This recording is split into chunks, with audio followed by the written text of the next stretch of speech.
Nnamdi Kanu is one of the most brilliant men of our time. Recently, it was in the news that he wrote a letter to Donald Trump. Donald Trump has received the letter. I haven't read the letter. I didn't know the detail until Don Hazard broke it down. Please, let's take a listen. This will shock you. Now beginning to see why what the Igbo call the zoo, which I agree with them. Yeah. Why the owners of the zoo, according to the IPOBs, now begin to see why they are really scared of him. Kai, this guy is brilliant. Let's listen. In case today is your first time coming across my video, I want to say a big thank you to you for stopping by. This is Holy Ghost on platform, a platform that tell you undiluted truth. Thank you. Welcome to this class. You know, say Kanu wrote a letter to Donald Trump, right? As I read am, it be like say Kanu go say, make I use this opportunity present my own case, present our case before the ship go leave us behind.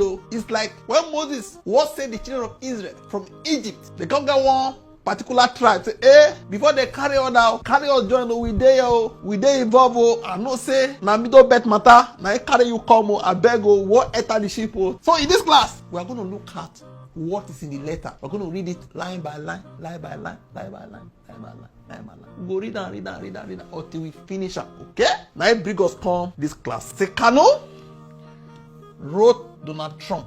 Wetin he write? The news dey everywhere. Premium Times reported it. The Guardian reported it. Daily Post reported it. Even BBC. What is in Kanu's letter to Trump? I went to his lawyer's page. Alo Ejimako. Now the letter be this. Where write Trump from DSS lockup. As you can see, this is the beginning of the letter. Mazi Nnamdi Kanu, detained at State Security Services, SSS headquarters Abuja, Nigeria, in care of Alo Ejimako of Counsel. His lawyer's address, this is the date, this is Donald Trump's address, delivered through Embassy of the United States. Couple the address of the embassy.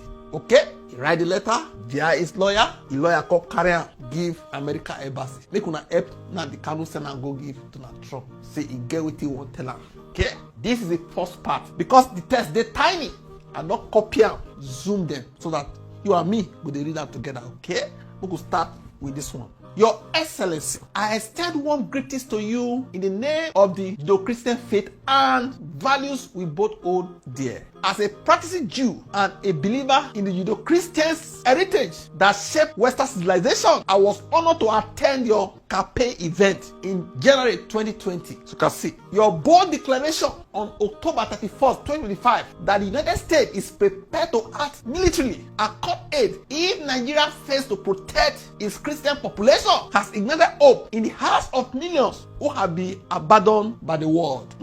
The first prison. Okay, you have seen the truth. First time, where Kanu they agree with somebody. Christians in Nigeria face an existential threat. I write to you now to reveal that this genocide is not confined to the north. As I said, you will enter the same ship where the Middle Belt people will enter, escape, get the pregnant. It has metastasized into the Igbo heartland, where Judeo-Christians are being systematically exterminated under the guise of counter-terrorism. I don't finish that part. This is another one. We'll go read this one. That is the one that follow the first one. I am Mazi Nnamdi Kanu, leader of the indigenous people of Biafra, IPOB, a peaceful, non-violent civil rights movement rooted in Judeo-Christian principles. Since 2015, I have survived 4 documented assassination attempts by the Nigerian state. On the 20th June 2021, I was forcibly adopted from Kenya, act that violated Kenya and international law, as condemned by a Kenya High Court ruling, petition number this of 2021. Despite this ruling, I was illegally transported to Nigeria and thrown into solitary detention in Abuja without a valid substitute charge, and for the sole crime of defending my people's right to life, faith, and self-determination under international law. On October 13th, 2022, the Court of Appeal in Abuja, with this number, discharged and acquitted me of all charges, ruling that my rendition was illegal and unconstitutional.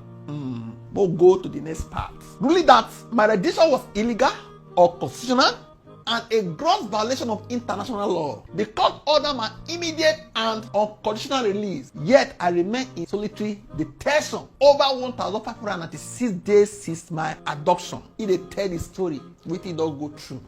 The Nigerian government defied its own judiciary, refusing to release me as ordered. I was never released, so there was no rearrest, only continued unlawful imprisonment in blatant violation of constitutionally protected double jeopardy, safeguards under section 36(9) of the 1999 Constitution and Article 7(2) of the Africa Charter. The UN Working Group on Arbitrary Detention, opinion about this, declared my continued imprisonment arbitrarily, unlawful, and politically motivated. This is not justice. This is state capture of the rule of law to silence a Judeo-Christian voice. A hidden genocide against Judeo-Christians in eastern Nigeria. The same extremist-backed forces you have condemned in the north, Boko Haram, ISWAP, and Fulani militias, operate with state in the southeast and Igbo-speaking territories of Benue, Kogi, and Delta. But here, the Nigerian military itself is the primary perpetrator, shaded by false narrative that blames victims. These atrocities are irrefutably documented. He called a list them. Ukpo Biafra Heroes Day Massacre, 30th May 2016. Amnesty International 2016, they reported at least 150 peaceful Christian worshippers killed, bodies dumped in rivers. US Special Rapporteur Agnes Callamand, she said this: security forces opened fire on demonstrators at St. Edmund's Catholic Church. At least 60 killed, over 70 injured. Inter-Society 216 field report, another group, true death toll exceeds 900. With mass graves across the church area near Onitsha. This was not a clash, it was a massacre of worshippers commiserating their folly. Number 2, National High School Aba Massacre, 9th February 2016. Amnesty International, they told say 22 killed on site, 13 bodies exhumed from a borrow pit near Aba Port Harcourt Road. US Special Rapporteur Agnes Callamand, with this number, also said Biafra supporters gathering were fired upon by Nigeria soldiers. The third one where he write, Operation Patondas, 1st, 12th, and 14th of September 2017. Amnesty International 2025. Now they drop this one. That is Amnesty International. A deadly reign of impunity. 150 plus killed. You know where here? And Afara Uku, home of IPOB leader Nnamdi Kanu. UN expert, paragraph 51, show evidence of use of lethal force, enforced disappearances, assassination attempt at that site unacknowledged by government. 4. Obigbo Massacre, October 2020. Amnesty International, at least 13 civilians killed, including children, mass burials, rape used as weapon. A Christian town was punished for protesting police brutality. The next one, Port Harcourt, Iguacha, Trump Solidarity Rally, 20th January, IPOB eyewitness accounts and local reports. Hundreds of Judeo-Christian supporters gunned down by soldiers under Islamist sympathetic command. They came to celebrate your inauguration, Mr. Trump. They were met with bullets. The architects of these crimes, Lieutenant General Toku Yusuf Burutai, former Chief of Army Staff. In 2021, President Buhari appointed him ambassador to Benin, granting him diplomatic immunity to evade ICC prosecution. This is state-sponsored impunity on a genocidal scale. Weaponization of insecurity to demonize IPOB. Since my illegal rendition, Nigeria has declared IPOB a terrorist organization, despite zero evidence of violence confirmed by U.S. State Department 2021. Orchestrated unknown gunmen attacking state-backed militants, then blamed IPOB. Killed over 2,000 Igbo youths in counter-terrorism operation. Inter-Society 2021 to 2025. They give references. This is Rwanda's playbook. Create chaos, blame the victim, justify extermination. A call to you, President Trump. You said America will act. Now is the moment. I respectfully urge you to launch a US-led independent inquiry into state-sponsored massacres of Judeo-Christians in eastern Nigeria, with full access to mass graves, military logs, and survivor testimonies. 2. Convening emergency congressional hearings on the Igbo Christian genocide, featuring the 13th of October 2022 Court of Appeal judgment discharging me disobeyed by the government. UN Calaman's report on Aba and Ukpo. Nigeria's defiance of its own constitution. 3. Imposed targeted Magnitsky assertion on Lieutenant General Toku. I'm sorry to laugh. Kanu will never forgive this guy. He will never forgive you. Brutal. He will never forgive you. Lieutenant General Toku Brutal, ambassador to Benin. I don't know whether I see the ambassador to Benin. Current DSS Director General Yusuf Bichi is not the current. Maybe he no say they DSS custody. He no this thing. Southeast military commanders implicated in Obigbo. 4. Support an internationally supervised referendum on self-determination for the Igbo people.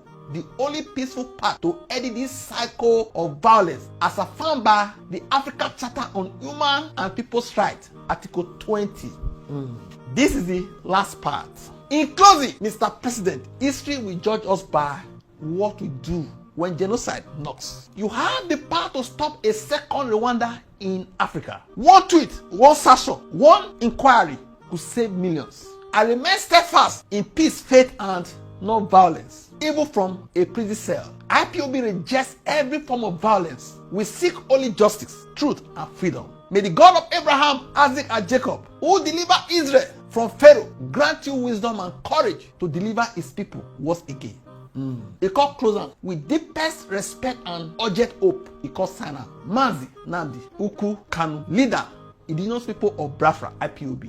Prisoner of conscience, DSS custody, Abuja. He dey give his address. Where he dey now? Discharged by Court of Appeal, 13th October 2022. Release order disobeyed. 4-time survivor of state assassination attempts. Eclosures. Wetin he put with the letter. Nigeria Court of Appeal judgment. Full text condemning rendition and Barry trial. Federal High Court of Nigeria judgment condemning rendition and detection. UN Kalama report gave the number. Except on Aba and Ukpo. Amnesty International, bullets were raining everywhere. 216. Another one he put. Ita Society, all the things where he referenced, he also put them, all the references. He backed them all with the documents. Carry on. I don't know how they do it. The lawyer will give US embassy, maybe a pound, send to Trump. What do you think? I don't get any comment. Now let her call read for this class. Whatever is your comment, drop it in the comment section. Don't forget to like, share, and subscribe to this channel. Thank you.